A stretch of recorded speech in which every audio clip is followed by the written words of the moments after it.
এই অঙ্কটাতে এক্স এর মান বের করতে বলেছে।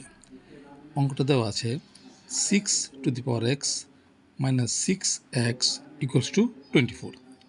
তো অঙ্কটা কেমন করে করবো লক্ষ্য করো। একটা জিনিস লক্ষ্য করবে, এই ধরনের অঙ্কের মধ্যে একটা প্যাটার্ন কিন্তু দিয়ে দেয়। এই প্যাটার্নটা বুঝে আমার পরবর্তী ধাপগুলো চিন্তা করতে হয়। এখানে দেখো কত আছে 6, এখানে আছে 6, কিন্তু এখান থেকে একটা প্যাটার্ন তোমার মনে মনে চিন্তা করতে হবে। কীরকম দেখো, আচ্ছা এটা বা দিকে যেমন আছে যেমন থাক, 6x minus 6x equals to, এখানে কত আছে 24। 24কে আমি এভাবে লিখতে পারি 36 মাইনাস 12, 36 থেকে 12 বিয়োগ গেলে 24 হয়, তাই তো? এখন প্রশ্ন হলো কেন এরকম করলাম, এখন বুঝতে পারবে।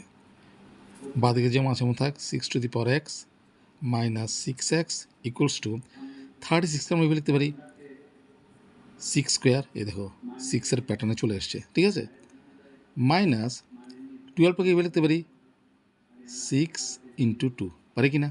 এই দেখুন 6 একই প্যাটার্নে চলে আসছে। এখন দেখো বাম পক্ষ এবং ডান পক্ষ যদি তুলনা করি, কী পাই?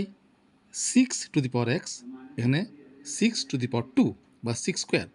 তাহলে এখানে এক্সের জায়গাতে কত আছে? 2, মাইনাস মাইনাস, আবার এখানে যে 6 ইন্টু এক্স, এখানে যে 6 ইন্টু 2, অর্থাৎ এক্সের জায়গাতে কত আছে? এই যে এক্সের জায়গাতে কত আছে? 2 আছে। তাহলে এই সমীকরণের বাম পক্ষ এবং ডান পক্ষ তুলনা করে আমরা পাই, কি পাই? এক্স ইকুয়াল কত? X equals to 2। এই হচ্ছে আনসার। খুব ছোট অঙ্ক কিন্তু সুন্দর অঙ্ক।